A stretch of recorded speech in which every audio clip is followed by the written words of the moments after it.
The night the ship came, Paul Stevens thought at first it was a dream he could not afford.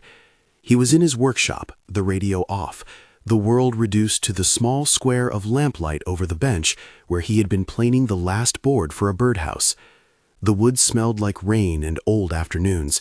His hands remembered the shape of a chisel, the way his mouth remembered Linda's name. He had been awake more nights than he had slept since she died, wakeful with the habit of listening for footsteps that would never cross the hallway, alert to ordinary sounds as if they might be the small miracles that survive grief. Outside, the sky made a soft, wet sound as if the air had been washed. He paused, knife in hand, staring at a faint trail of light that threaded low and long across the eastern tree line. It was not like airplane light. The tone was wrong, cool and steady, like a distant tide, and it hummed with a frequency that tugged at the edges of his teeth, a sensation that set his spine to reading the air for meaning. When the light drew nearer, it rounded the old sycamore by the road and hovered, not more than 50 yards from his porch. For a long moment he only watched. The carpenter in him catalogued metal and shadow, measured distance with the quiet precision of someone who had always made things to fit. Then the yard was a stage of moving silver, and the air around the craft rippled as if reality itself had been flexed. A bird, one of the cardinals that had become an omen in his months of mourning, flashed out from the sycamore and circled once, twice, then folded into the darkness as if it had been obeying a very old order. Paul felt the familiar prickle at the back of his neck, the pattern of small coincidences that had threaded his life since Linda's funeral, repeating numbers on clocks, the scent of her perfume in rooms empty for years, the way his granddaughter Sarah reached out across distance and time in a single text that began, "Do you see this?"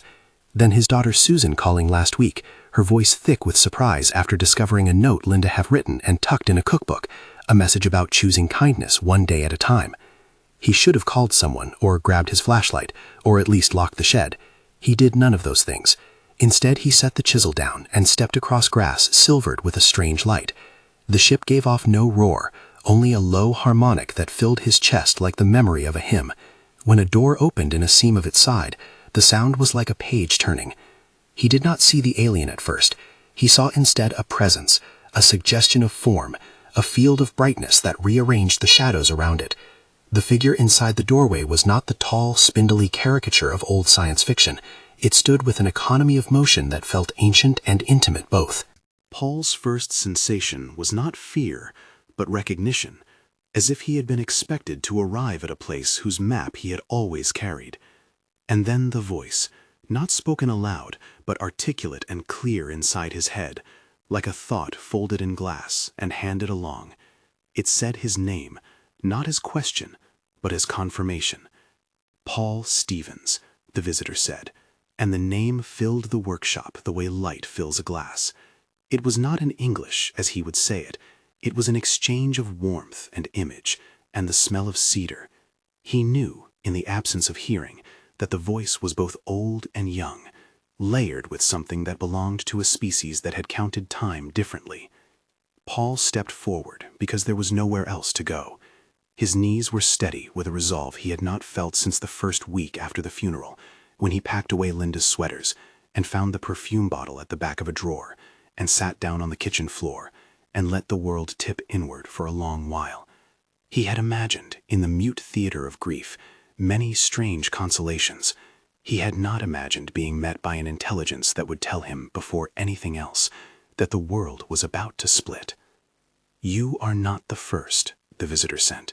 No inflection, only the steady curve of an idea. "We come to those whose frequency is preparing." Paul wanted to ask what frequency meant. Instead, he found himself hearing images, the planet seen from far above, its blue flesh breathing, then a seam, a slow unzipping, two faces of a single coin pulling apart to reveal different engravings. The visitor's presence unpacked a concept without the scaffolding of charts or dates that would satisfy a scientist. It made him feel the planet's skin as if he had his palms on it, a living threshold where the next cycle of human attention would be tested. "In 2026, the voice said, and now the syllables had the insistence of a bell, "the bifurcation will be evident. It is not a one-time event, but a process. Human consciousness will be given a pathway litmus. Those tuned to higher vibration will perceive and inhabit a reality that optimizes cooperation and resonance. Those not ready will remain within systems that amplify separation. Both will be real. Both will be consequential. The words lodged in him the way nails hold a sign. He had seen the word bifurcation a month earlier in a forum he had not intended to visit, and he had shrugged away the sense that it was for him. He thought of Linda's hands, the slow way she had learned to forgive. He thought of the times he had lost his temper at minor things, the clogged sink, the neighbor who left his garbage on the curb too early, and felt a shame that tasted like iron.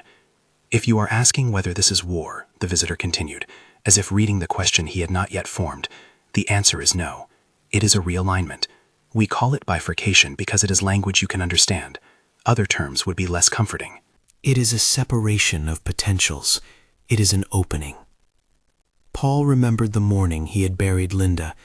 The earth had been stubborn and hard, and he had cradled the small box as if it were a bird. He had promised then, between the shovels and the speeches, that he would become a man who kept his small promises. That vow had been slippery. Now, under an alien light, it seemed foolishly sacred.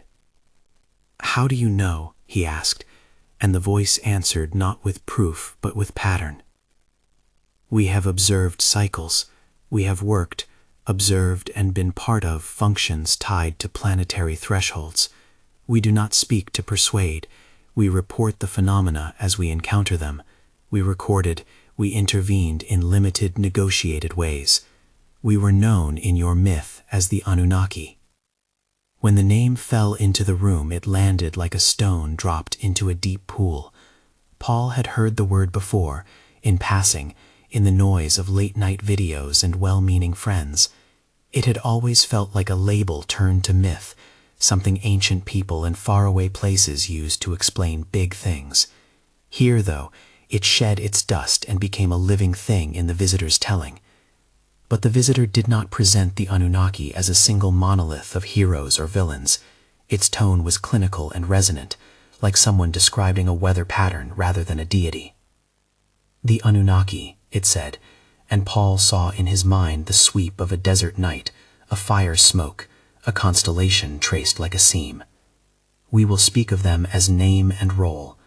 The name in your language, there are many translations, some of them poetic, some of them fearful, was used to describe functionaries in cycles of planetary transition.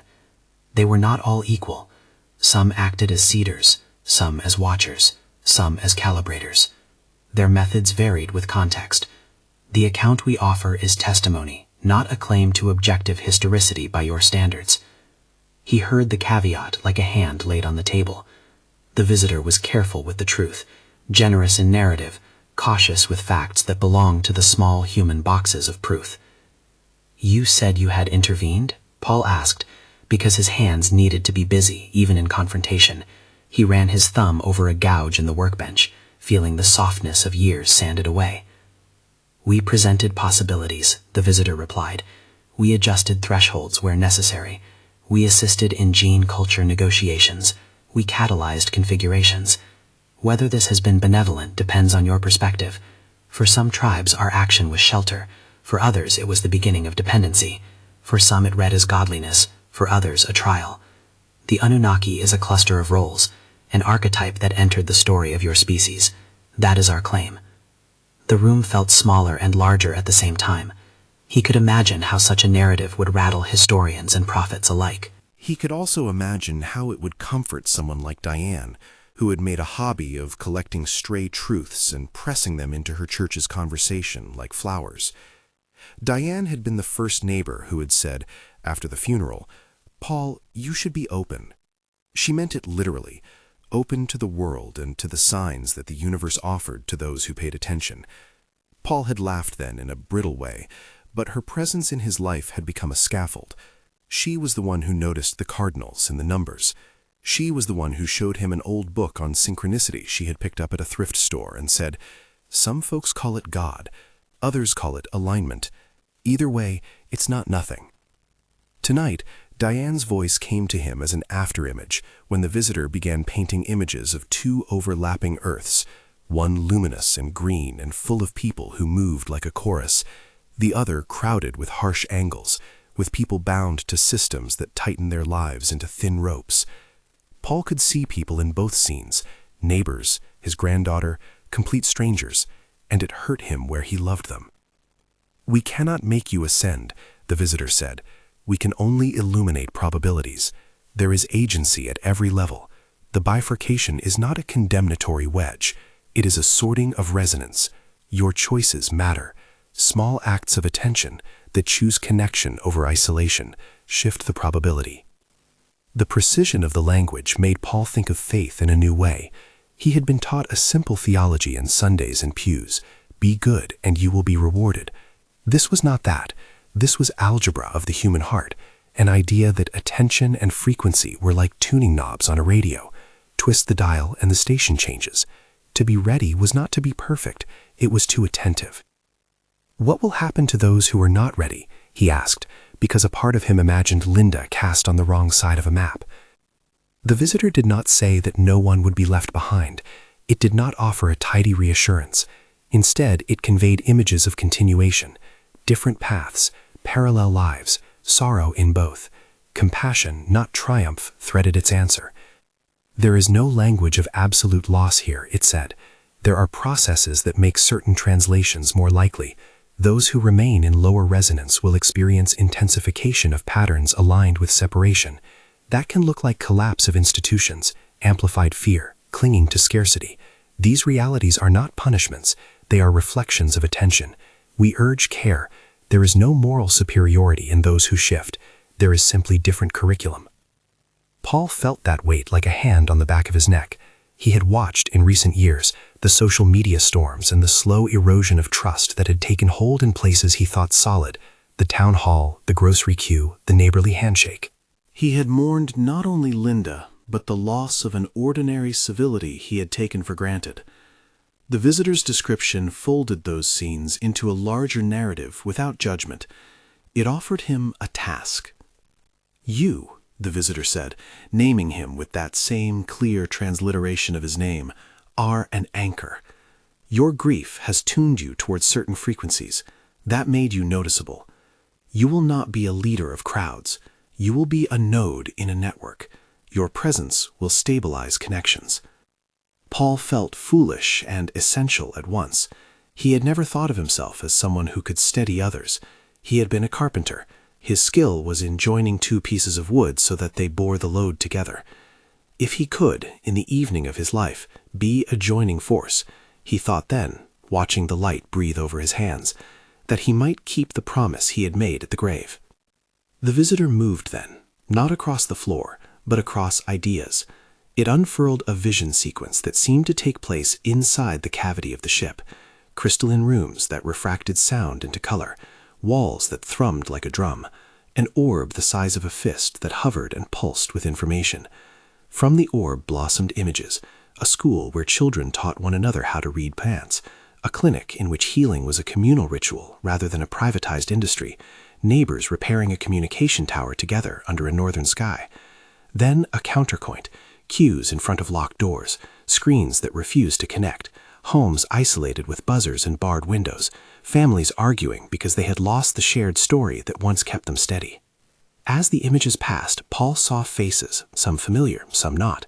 He saw his daughter Susan, younger than he remembered, laughing at something light and ridiculous, as if grief had never been an architecture in their house.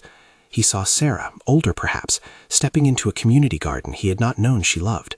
He saw Diane holding the hand of someone he had never met, a woman whose name he would never learn, but whose relief was the same as his own had been: to feel supported by a stranger. "How do I help?" Paul asked, because a carpenter's question was never merely rhetorical. "By living the practices," the visitor said, "by doubling down on attention, by keeping the small promises you make to another." It offered a list, but the list was not given as doctrine. Instead, it was a set of invitations, 7 daily practices, it said, that calibrated individual resonance: gratitude, conscious work, time in nature, forgiveness, service, dialogue with the departed, conscious community. Each phrase landed as both image and instruction: gratitude as a morning ritual, conscious work as presence in one's labor, time in nature as deliberate attunement. Dialogue with the departed made Paul's lungs ache. Linda's voice, imagined, threaded through him like a familiar scarf. "You will not find theological certainty in these actions," the visitor said. "You will find alignment. They are practices, not promises." In the space between its sentences, a cardinal returned, shimmering at the edge of the yard as if it had been waiting its cue. Paul watched the bird with a throat full of unshed words. Words to Linda, words to himself about making a life that mattered. The bird called once, a bright single note, and dove back into the sycamore. Its disappearance felt like an answering stroke in a long conversation. After the visitation, he did not sleep. He sat at the kitchen table with a notebook and a pen and began to write as if the act itself might stitch meaning into him. He wrote letters to Linda that he could not mail. "I met someone tonight," or rather, someone met me. The handwriting was a landscape of jagged hills because his hands were still shaking. He placed arrows and small sketches in the margin to remind himself of the images, the orb, the seam, two earths overlapping like translucent pages. He scaled the words down, as if smaller letters could be more honest. In the days that followed, the town murmured with its own small shifts. A neighbor's dog started howling at 2 a.m. without reason. Diane knocked on Paul's door with a jar of tomato jam and the exact phrase he had been offered: "Maybe you're more ready than you think." Susan called, and they spoke of Linda in the way family does, tender and sharp at once. Sarah sent him a picture of a tiny seedling pushing through a crack in concrete, an image that made him weep in the hardware aisle of the store where he had gone to buy nails. Everywhere, little synchronicities accumulated like coins in a jar. He would find the number 1111 on the digital clock when he checked it for no reason, or he would notice 2 red cardinals in the same tree where once there had only been one. Diane would interpret, half joking and wholly earnest. "Signs," she said, patting the jam jar as if it were a relic. "They show up." Paul started the practices unevenly. For the first week, he tried gratitude as recommended. 3 things every morning, names and specificities. The first morning he wrote, the sound of his kettle, the shape of Linda's spoon in the drawer, Sarah's text. The words felt small and insufficient. On the 3rd morning, a man from the church across town, someone he had never met, who had been in a funeral choir a decade ago, knocked on his door and handed him a carved walking stick he said his late father had made. "Figured you might need this," the man said. There was no explanation. Paul held the stick like a relic and felt gratitude swell in a place that had been a hollow for months. He also began, awkwardly, to practice conscious work. At the bench, he tried to be more present, to notice the grain, to watch the way the plane peeled shaving from the wood, and not to let his thoughts drown in old grievances. At first, his fingers fumbled. Memories of arguments with Susan would surface and take his focus. He would curse under his breath, then take a breath and lay his hand flat on the board and feel the vibration of the wood. On the 3rd day of this practice, he noticed that the dovetail joint he had always struggled to perfect came together without the crookedness that usually marred his work. It was a small miracle, more of alignment than magic. Diane came over often, bearing books of household remedies, a thermos of soup, and a blunt, practical faith in small rituals. She sat with him on the porch and told stories of other people she had seen change in little ways. A retired bus driver who had learned to garden and found that his neighbors came to talk. A waitress who had started an evening circle and who now said she slept better. An electrician who had begun to hum while he worked and whose hands steadied as a result. Her stories were not proclamations. They were anecdotes stitched into the web of a life that suddenly felt like it had a pattern.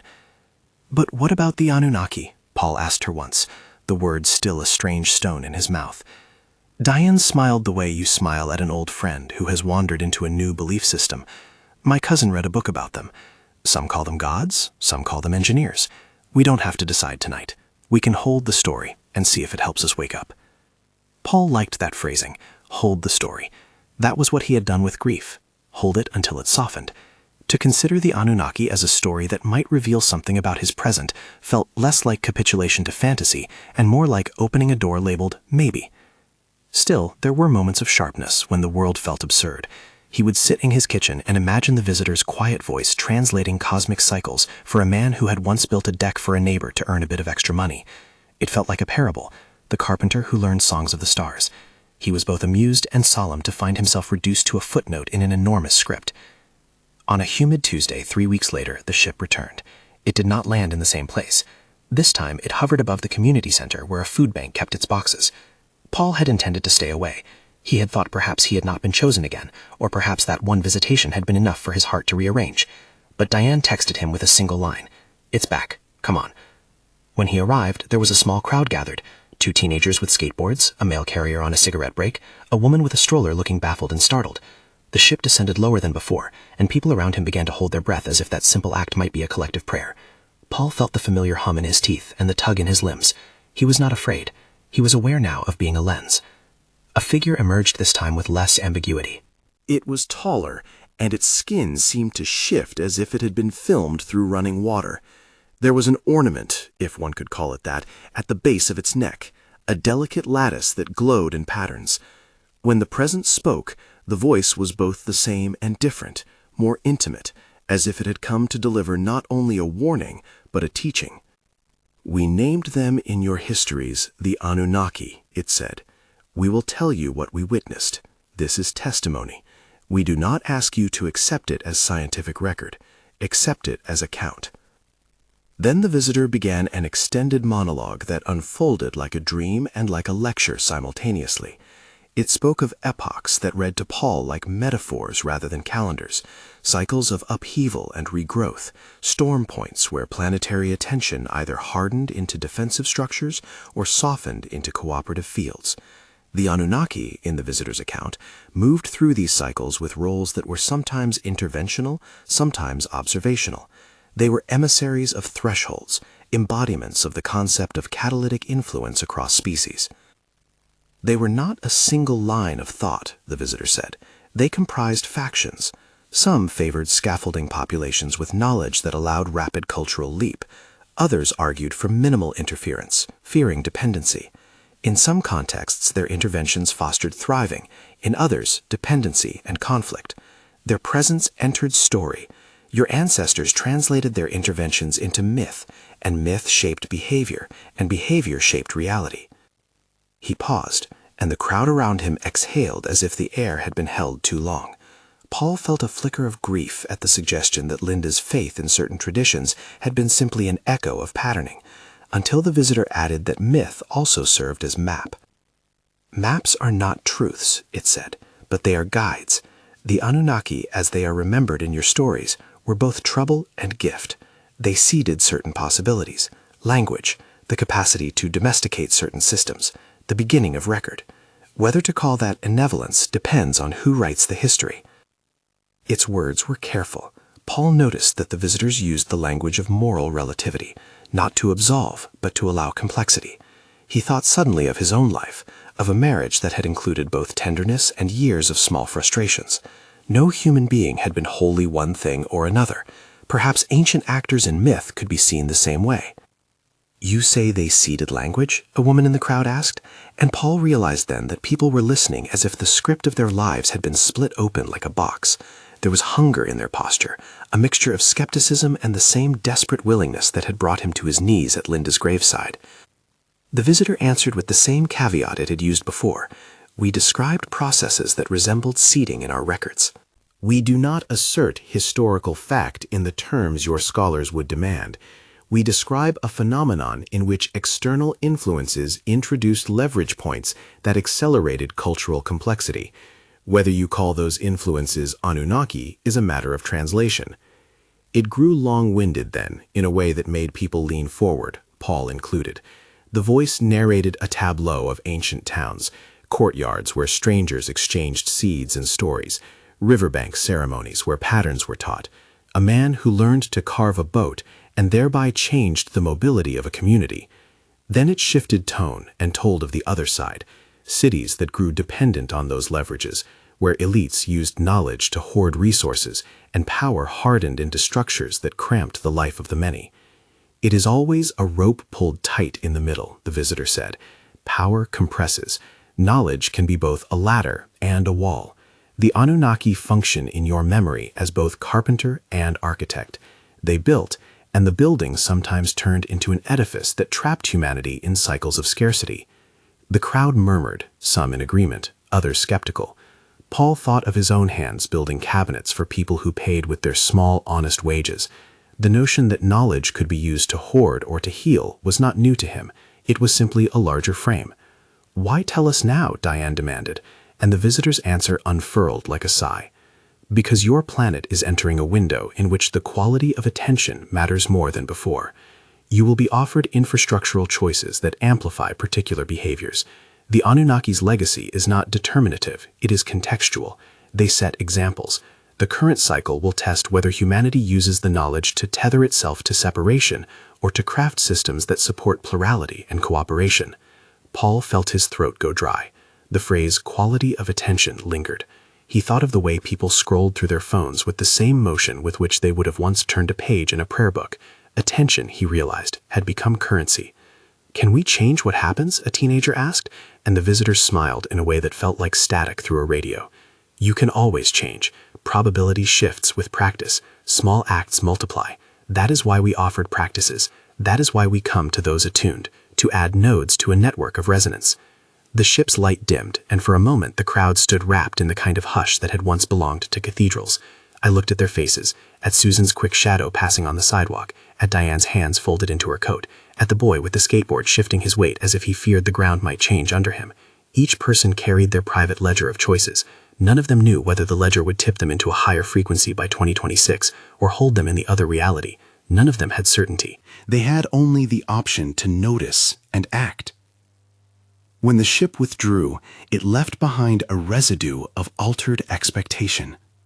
Paul went home feeling as if he had been given instructions without an operating manual.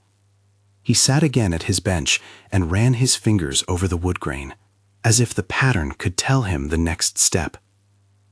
He wrote in his notebook: gratitude, conscious work, nature, forgiveness, service, dialogue with the departed, conscious community. He circled the words like a man who has been given a list and must now learn to carry the load. Over the next several days, he began to test the practices more deliberately. Gratitude became a morning liturgy.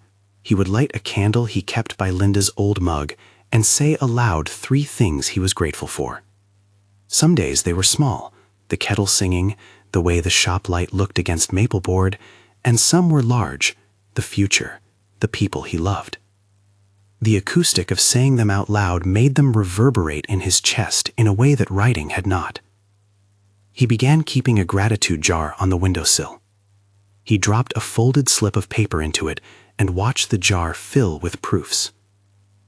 Conscious work became a discipline of attention. He resolved to see every nail he hammered, every plane stroke he made, as an offering. He confessed to himself that for years he had used his shop as a place to rehearse grievances instead of to inhabit presence. Now he tried, at the least, to be wholly in the act, listening to the sound wood makes when a cut is true, noticing how his breath timed with each pull of the joiner. He tried time in nature by walking the path behind his property that led through an old stand of pines. There he encountered not only birds, but the slow, dignified physics of leaves. He would sit on a fallen log and let the wind inventory the sorrow in him until it felt less like an accusation. After one such walk, he smelled Linda's perfume on his sleeve and did not startle. He smiled and said, "Thank you," to the sky in a voice that belonged to no creed. Forgiveness was the hardest. It meant being gentle to himself for the small cruelties he had inflicted in anger, retorts that had burned bridges, times he had been unkind when fear or frustration gripped him. He wrote a litany of small apologies, letters to no one, confessions he tore up after. Forgiveness felt like trimming away dead wood. He didn't expect absolution, only the lightening of being. Service came easily, and then not. He volunteered at the food bank on a Wednesday and found comfort in the anonymity of helping hands. Yet there were days when he felt used, when people's needs were raw and overwhelming, and he had only limited time to give. The practice forced him to grapple with the modest scale of his offerings and the humility that accompanied that fact. Dialogue with the departed he approached as a one-sided conversation at first. He would say Linda's name into the night and wait for a warmth or a sign. Sometimes he imagined answers, a certain phrase she always used, the particular chiding she reserved for his stubbornness. The practice slowly taught him to listen not only for voice, but for the quiet nudges of memory that guided kindness. Conscious community was the last and most foreign practice. It demanded that he create a tether beyond himself, an arrangement of people who looked out for one another. He began, haltingly, inviting neighbors for coffee, and borrowing sugar, and removing barricades of isolation, like so many small fences. It was in these gatherings that he first noticed resonance as something social rather than purely internal. Laughter loosened grief. Shared tasks dissipated anxiety. Synchronicities multiplied. He would encounter the number 1111 more often on microwaves and on highway signs. A pair of cardinals would sit on the same wire. An engraving on a bench in the park that read "Choose Love" seemed suddenly impossible to ignore. Whether these things were meaningful in themselves or simply the mind's hunger for pattern, he could not say. What he could say was that the practices made him pay attention in new ways, and that attention changed how his days accumulated into months. But not everything held together. There were arguments with Susan about money, about responsibilities, about the loneliness that is a living creature in families bereft of a partner. There were nights when he woke, the trauma of the past still vivid in his throat. He kept his grief like an ember, small and warm, and sometimes it flared into anger. He faltered and apologized and tried again. One morning, 3 months after the first visitation, the visitor returned not in a ship but in a quieter way, in a dream that felt more like a memory than a prophecy. He found himself standing on a cliff that looked over 2 seas, one bright and singing, the other dark and dense. The visitor was there, and Linda, but not as he remembered her. She was younger and older and entirely herself. She reached for his hand and spoke without moving her lips. "Keep the small promises," she said, like the echo she had always been. "Not because it saves you, but because it saves us." When he woke, he had the strange delight and confusion of someone who has been given a sentence he must now live out. The bifurcation felt less like a future headline and more like a choice. Live in the world you are given, or build toward a world you want. The difference between the two might be small gestures strung like beads. On his workbench, the board he was planing began to take shape as he intended. He sanded and joined and set the piece to dry. The cardinal at the feeder called once, twice. Outside, the town moved in its slow rhythm of errands and school pickups and businesses. But now under that flow there was a current, subtle and insistent, that tugged at attention like a tide. The visitor's last words to him before slipping from his conscious memory were both a promise and a caution. "We have introduced a narrative that your histories reframed as the Anunnaki. Use that story to see patterns, not to close them. The window to 2026 is narrow by some measures. It is wide by others. Tend your resonance. Become what you can be. We will come again." He did not know whether to feel gratitude or fear. He felt both. He felt, too, a growing sense that this was not merely about him, but about the network of small, ordinary choices people made beneath the glare of global headlines. He thought of the carpenter's hands that had built a bridge once across the creek to the neighbor's property, how the bridge had become a meeting place. He thought of Linda's laugh, low and compassionate, and of the way the two of them had once planned a garden and never quite planted it. When the knock came on his door the next afternoon, it was not a visitor from another world, but Diane again, holding a stack of pamphlets she insisted were harmless and necessary. Maps, she said, of what to do in a crisis, lists of what to keep on hand, and most importantly, a roster of people who would gather once a week to practice the new rituals in small groups. "Community," Diane said, sliding the pamphlets across the counter. "We're starting with small things. If even half the town joined, we'd be surprised at what changes." Paul looked at the papers and then at her. He thought of the ship and of 2 worlds bending like 2 different tunes played over the same piano. He thought of his promise at the grave and of the way the visitor had called him an anchor. He nodded. "We'll start," he said, and the words felt like a first step. Later, sitting alone with his notes, he reread the visitor's account of the Anunnaki. The story had lodged in him like a chip of strange glass. It reframed the past without flattening it. It offered him a lens through which to see not only ancient myths but modern systems. The words did not give him certainty, nor did they need to. They gave him a possible narrative he could use to orient himself. That, he realized, might be exactly what a person needed when the world read as if it were on the cusp of two scripts. He did not yet know how to explain any of it to Susan without sounding irrational. He did not know whether his small daily practices would amount to more than personal comfort.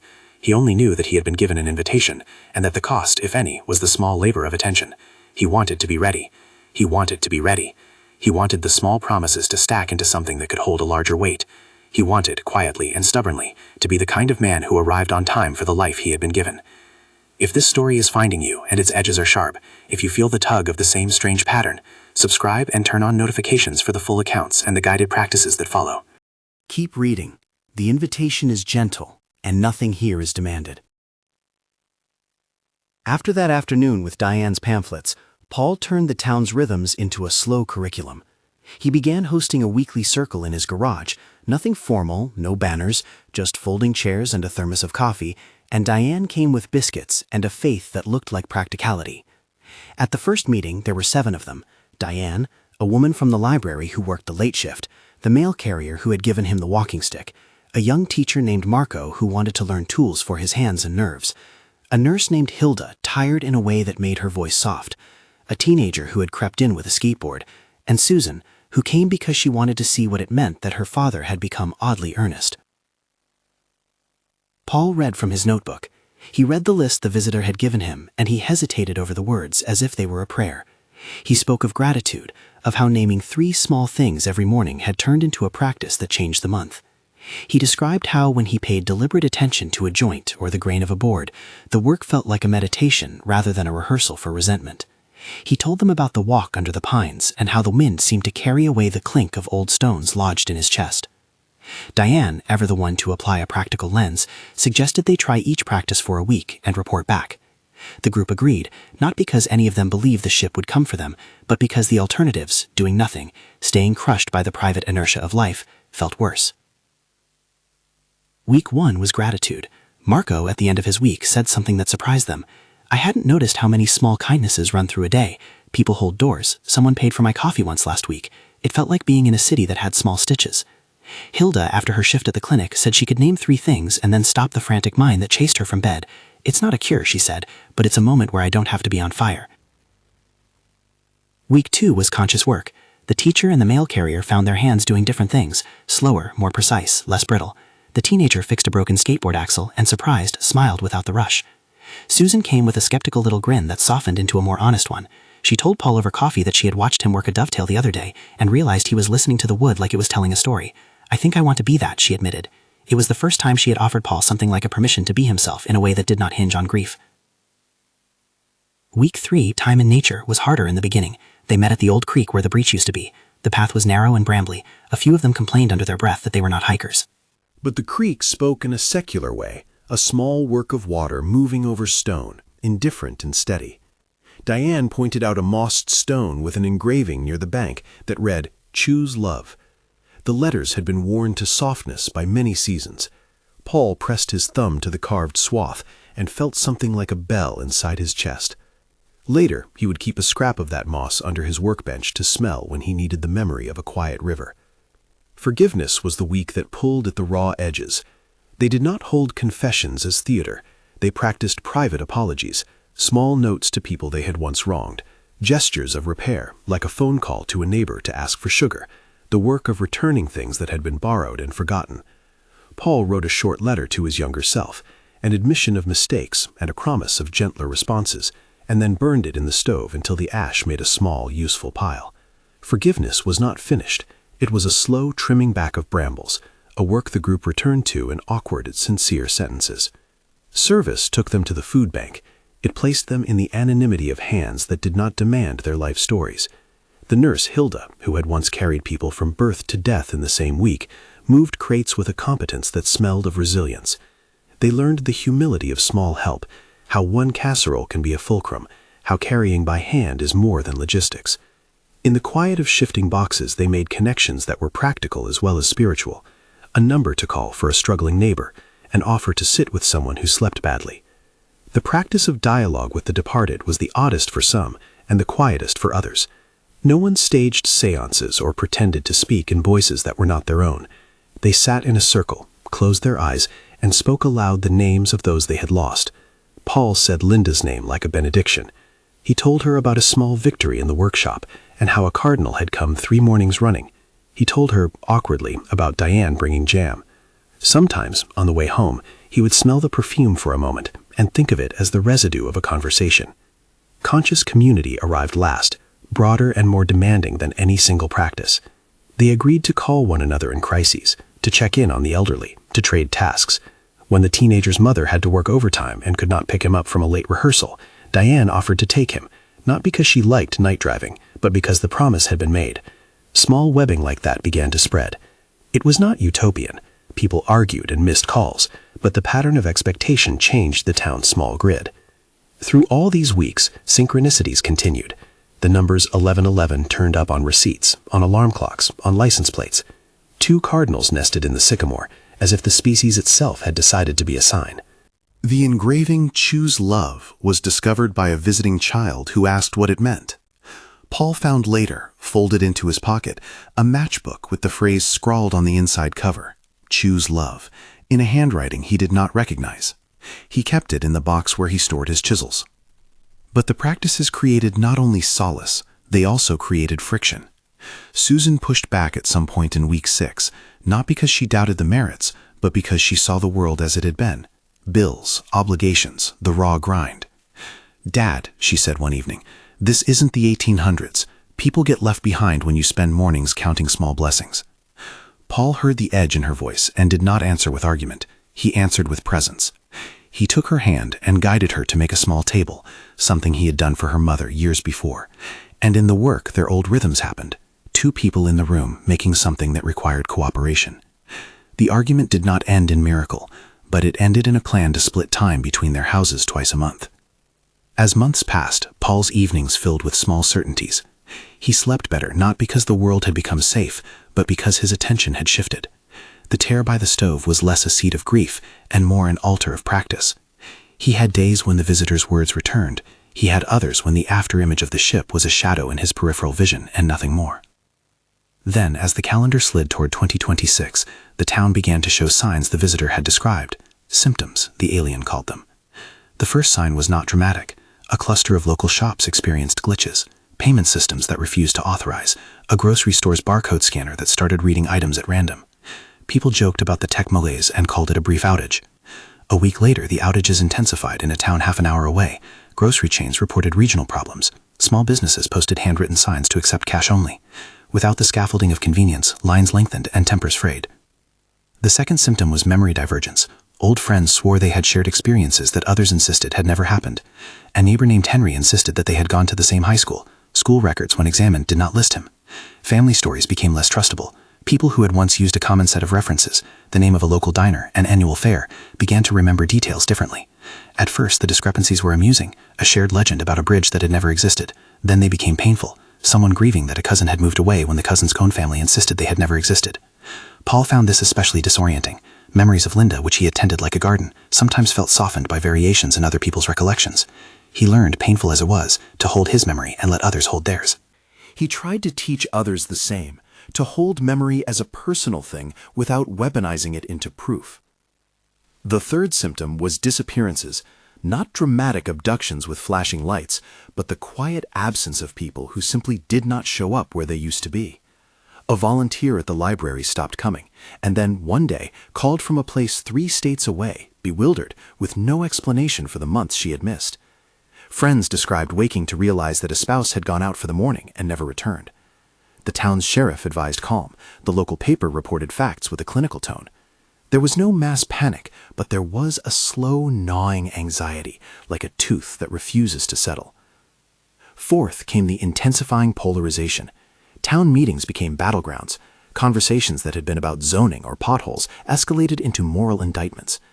A debate about funding the community garden turned into a shouting match about allegiance and trust. Social media, which had been a mild nuisance, became a place where rumors burned faster than they could be checked. Paul noticed his own tendency to lean away from argument. He felt an instinctive pull to mediate rather than choose sides. Fifth was the reconfiguration of institutions. Clinics in nearby counties changed hours, school curriculums shifted unexpectedly, banks instituted robust identification practices that left some elderly customers unable easily to withdraw cash. Systems designed for efficiency began to reveal fragility under the strain of divergence. People had to relearn small tasks, how to trade without cards, how to connect with neighbors without digital verification. Sixth, communities split along lines that were not only political but perceptual. Families who had gone to the same churches began to attend different services or none at all.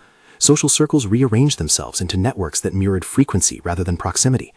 Paul watched with a kind of sorrow as old friendships frayed because people no longer shared the same assumptions.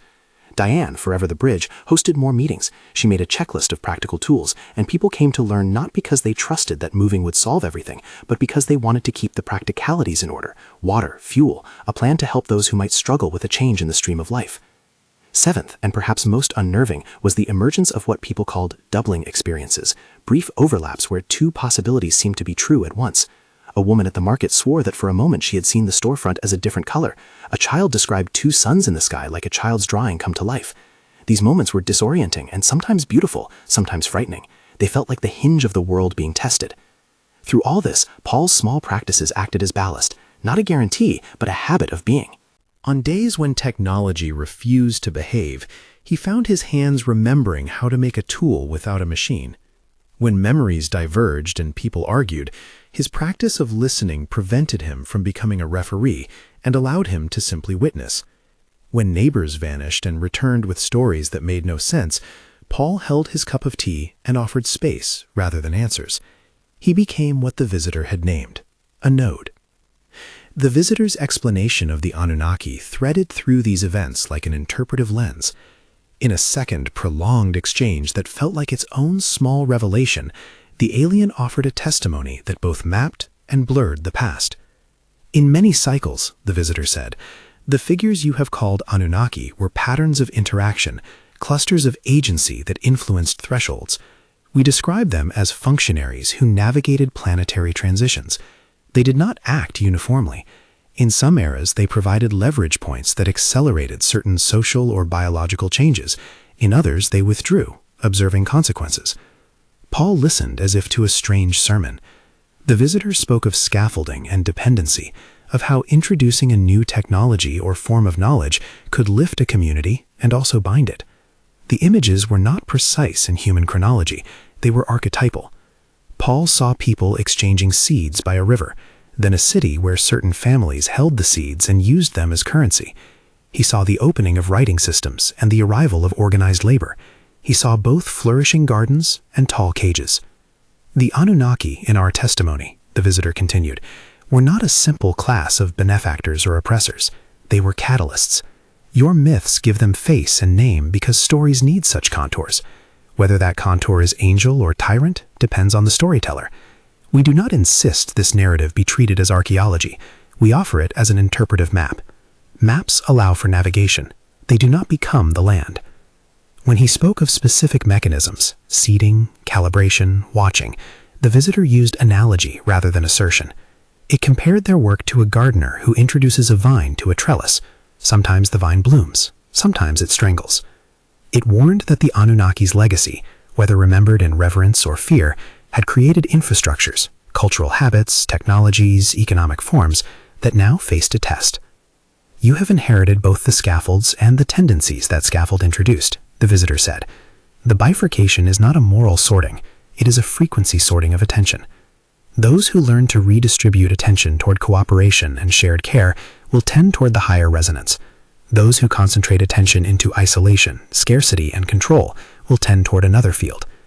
Paul heard again the insistence on non-judgment. The visitor did not point a finger. It pointed a possibility. These are testimonies, not verdicts, it added. If you value a narrative that names the Anunnaki as architects of catastrophe, then that is a narrative that will give you weapons. If you value a narrative that names them as fallible participants in planetary cycles, you will find different tools. Choose the story you will let shape your hands. Its counsel was not neutral, it was a nudge toward humility. History, the visitor implied, is a mirror held in many hands. The mirror's crack does not change the river beneath it. Paul took this as you took most of the visitor's offers, as a lens. He kept the idea of the Anunnaki as a working myth, useful for interpretation but not a doctrine to be imposed on others. With Diane and the Circle, they used the story to talk about responsibility. If knowledge can be used to hoard, then what structures could be built to distribute care? If seedings sometimes created dependency, how could communities ensure knowledge carried with it autonomy? These conversations birthed small projects. Marco, the teacher, set up a seed-sharing table in front of the library where anyone could leave or take seed packets without transaction. Hilda organized a community health cooperative where nurses offered workshops on basic care and citizens learned to support one another. Paul and Susan built 12 wooden benches and placed them in the park, each inscribed with a small phrase, "Choose love, listen long, make room," that served as a public reminder of the practices. As the years folded toward 2026, their town did not transform overnight. Some people left, others doubled down on old ways. The practice at the core remained simple: live your small promises. Paul found with the accumulation of months that the practice changed the texture of his inner weather. The things that once sparked him to anger began to catch quicker in a net of presence. He could notice irritation and let it pass. He found himself forgiving with less effort. The cardinal motif deepened. The two birds nested now, and sometimes a third would arrive, as if the species was thickening its signal. There were public moments that tested him. A father in the grocery line accused a young man of theft and raised his voice beyond reason. Paul stepped between them, not to issue judgment, but to offer a physical presence as a buffer. He did not tell the father he was wrong. He asked a practical question about what the young man remembered. The small act changed the tone. It did not solve the town's larger problems, but it prevented immediate harm. Then the visitor returned in a way that felt less theatrical and more precise. It transmitted, through Paul's dreams, a timeline with markers, not a ledger of inevitable events, but a set of thresholds and probabilities. It spoke of a window and a narrowing, and the years that would follow with different intensities. "You are in a window," the visitor said in the dream, the words like soft bells. "The preparation window extends to 2026. After that, the bifurcation accelerates between 2026 and 2033. The processes you observe now will become more evident: memory divergence, system failures, reallocation of resources, social rearrangements. The finalization around 2033 will harden certain patterns. It is not so much a wall as a densification of probabilities. Paul woke with a distinct impression of urgency and room. He felt neither fatalism nor triumph, only a steady calling to continue. People in the town reacted to the timeline in various ways. Some panicked, beginning to hoard, to barricade, to circle resources. Others became overly sanguine, believing the practices guaranteed final passage. Paul and Diane pushed back against both.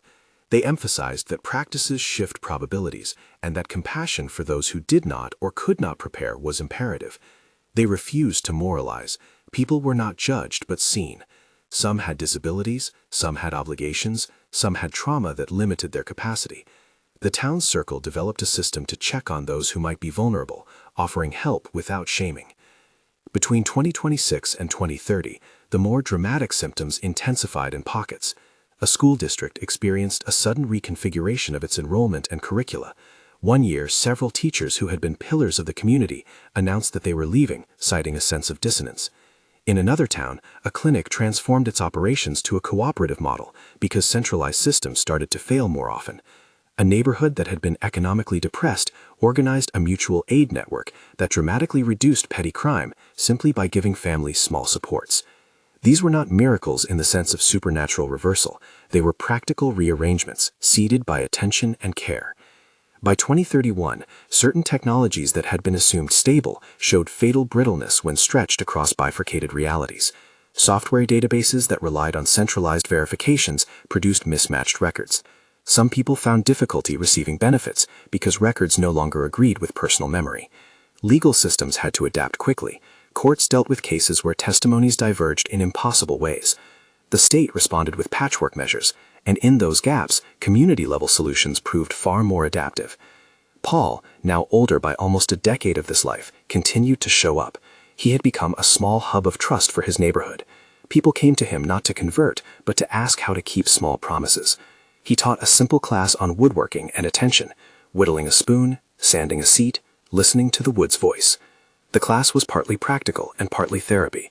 Students left with a spoon and an altered sense of patience. He performed no grand acts. One evening, when a neighbor's husband failed to return and the police could not explain the absence, Paul sat on the porch with the neighbor and made tea. He listened. He did not offer theories about causality. He offered presence.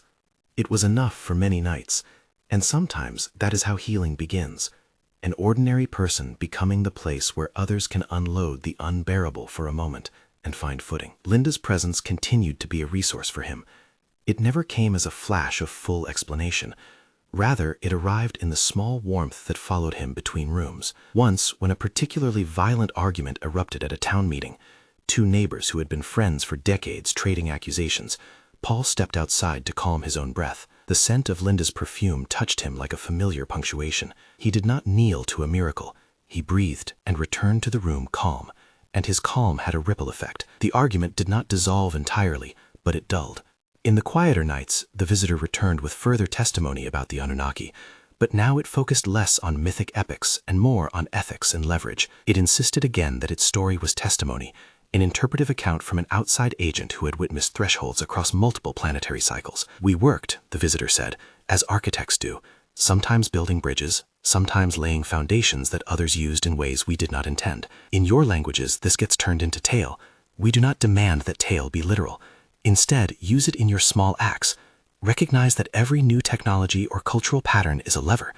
Who controls the lever and to what end matters." Paul heard the moral like a carpenter hears a structural fault.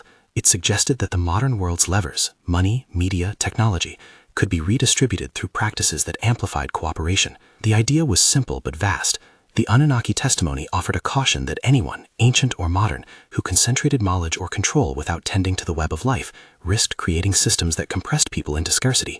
And yet, the visitor also reminded them that knowledge had seeded language, medicine, creativity, the double edge of all progress. As the years unraveled toward the later end of the window, 2032-2033, Paul noticed more people making hard choices. Some moved to communities that prioritized cooperative economics, some doubled down on their careers and insulated their families, some simply retreated. The town's network did not save everyone, but it provided scaffolding for those who chose to use it. On a dusk in 2033, with the town's sycamore in silhouette against a sky that was neither wholly bright nor wholly dark, Paul stood under the tree and watched the pair of cardinals. A third bird joined them, and the three seemed almost conspiratorial in their chatter. He felt the visitor's presence as a memory that had softened into the texture of his days. He thought about the Anunnaki testimony and how it had served not as a historical verdict, but as a mirror for ethical choices. He also thought about the cost. The bifurcation had not been clean. Some families remained on paths of division. The town had lost people who had been dear. There had been nights of grief that felt like the world folding at the seams. But there had also been nights where a neighbor's porch light burned for someone who arrived at 2 a.m, soaked and frightened, and the porch light and a cup of tea changed the trajectory of a life. Paul's role was never to preach, it was to tune. He had learned that being an anchor was less about holding fixed a single truth than about providing stable, compassionate presence in a world that was becoming less predictable. He had learned to refuse the seductive simplicity of moral superiority. He had seen the Anunnaki story used as a weapon by 1 or 2 people. When that happened, the community gently corrected the misuse. "We use it as a map," Diane would say, "not as a sword." One evening, as the town gathered to celebrate a small harvest from the community garden, a young woman stood and read a piece she had written about the difference between grief and growth. She spoke about how the practices had not eliminated sorrow, but had given sorrow places to go. The crowd applauded, and then people shared food and stories. A child ran between legs and shouted about a frog found in a bucket. Paul sat back, and the scene was, in its ordinariness, an image of the higher frequency reality the visitor had shown him in the ship. Ordinary people cooperating, sharing, making room for each other's heartbreak. The visitor's final long transmission to Paul was less about warning than about invitation. It unfolded as a vision of the planet as a living being that contained the potential for multiple harmonies. It did not promise a single path nor a divine elect. It asked for attention. "You are not alone in this choice," the visitor said. "There are many who will choose different rhythms. That is part of your world's complexity. Your work is not to convert, but to tend. The Anunnaki's testimony is a mirror. It reflects how levers are used. You must learn to hold levers with humility. This is a practice as much as a policy. Be patient, be tenacious." Paul understood, finally, that his life after Linda had been training all along. The bench he made for the library, the circle that doubled as a mutual aid hub, the Saturdays he volunteered at the food bank, each simple act was a stitch in a larger fabric. He had begun small because he had to. Now the small had multiplied into neighborhood institutions and mutual practices that other towns began to copy. Not because of him alone, but because a few people showed up and kept showing up. In the winter before the final year the visitor had marked, Paul found himself writing a new letter, this one not a private apology but an open one to the town. He left copies at the library and the community center. It read simply, "We are neighbors. We have choice. We will keep the promises we make." He expected nothing from it, and ironically, that lack of expectation made the letter more effective. People took the words as permission to act without theatrics. A woman who had once been estranged from her sister read the note and called. They met for coffee and slowly began to reconcile. The last time Paul spoke with a visitor in a waking exchange, it did not arrive in a flash of light. It arrived in the hush of an ordinary afternoon. Paul was in his shop, sanding a small stool, the grain forgiving his hands, when the thought entered his head like a friendly hand touching his shoulder. "You have been faithful to small things," the visitor said. "That is sufficient work for an anchor. Continue." He felt no rush of cosmic reward. Instead, he felt a fatigue like an old dog's and the bright satisfaction of someone who had kept his hands busy and his heart honest. He thought of Linda and the way grief had softened into a companion rather than an assassin of joy. On the last page of his notebook he wrote, "Keep the small promises." He underlined it twice. Outside, two cardinals argued about a branch. The engraving, "Choose Love," on the park bench had been touched by many hands. Its letters were now smoothed to the point of being tender. At the edge of the park, a young man taught a child to hammer a nail with careful attention. Paul looked up at the sky and felt for the first time in years not so much fear as a calm readiness. He was not sure what the world would become. The visitor's timeline had been full of probabilities and caveats, not predestination. He felt finally a kind of permission to be human in the messy ways that being human required, to feel fear, to act kindly, to make mistakes and try again. If you have listened this far and something has touched you, a memory, a worry, a small hope, there is a simple next step. The pinned ebook in the description contains a practical guide to the 7 practices and suggested schedules for starting them in your life. There is also an option to request a short consultation with a trained facilitator if you want help beginning a circle in your own community. It is an invitation, not a promise. Use it if you find it helpful. That evening, Paul sat on the porch. The town's light hummed in the distance. The cardinal perched in the sycamore and called once. He closed his eyes and felt Linda's presence like a warm shawl. It did not sweep away the world's troubles. It made room for him to live inside them with attention. "Keep the small promises," he whispered into the soft air, the words more to himself than to anyone else. A breeze, or something like a blessing, brushed his face. He smiled, not because he had answers, but because he had work to do that mattered. The visitor's testimony about the Anunnaki had given him a story. That story had become a mirror. He used it to examine his own hands. The bifurcation the visitor warned of had not been a doorway locked tight to some and open to others. It was a field of probabilities drawn by human attention. Paul had spent the last years not trying to control the field, but learning how to tune himself to it. When the night finally came and the sky over the sycamore carried the first cold stars of late autumn, Paul felt no spectacle, only a long, patient readiness. He walked to the bench they had placed at the park, a bench he had sanded and joined and signed with a small plaque that read, "Choose Love," and sat. The town breathed around him with all its mess and beauty. He closed his eyes and let the ordinary sounds fold into a simple meditation, gratitude for the day, a conscious attention to breath, a plan to do a small act of service tomorrow. Linda's perfume came once more, delicate and inexplicable, and Paul smiled. He had become an anchor by living the small promises he had made at the grave, the promises he now watched ripple through the lives around him. Out beyond the streetlights, the sky split into the broad possibility the visitor had described, 2 harmonies overlapping, some choosing one path, some another. The world was messy and more tender than he had expected. He lifted his face to the stars, to the sky the visitor had described as full of choices, and felt the soft, firm assurance of someone who had learned to keep promises. The ship, if it still moved in the pattern of watchers and teachers, had done what it had come to do. The rest was human work, down to the simple acts: to listen, to forgive, to serve, to meet a neighbor at the door. A cardinal called once more. Paul reached into his pocket, pulled out an old matchbook with the words "Choose Love" inside, and slipped it back into his wallet. He rose slowly and walked home, taking the weight of years in his hands like a tool bag he had learned to carry carefully. Some stories end in fireworks. Some end in a man's steady steps across a yard toward a quiet door. Paul's was the latter, and in its ordinary completeness, it was enough. The visitor's testimony about the Anunnaki had given him a frame. What he built in the margins of that frame, the benches, the circles, the thousand small promises, became the scaffold of a life that could stand the strains of an uncertain world. If you would like practical worksheets, guided meditations, and a short facilitator's guide for starting a local circle, the pinned ebook and optional consultation link are in the description. Take what helps, leave what doesn't. Keep your small promises.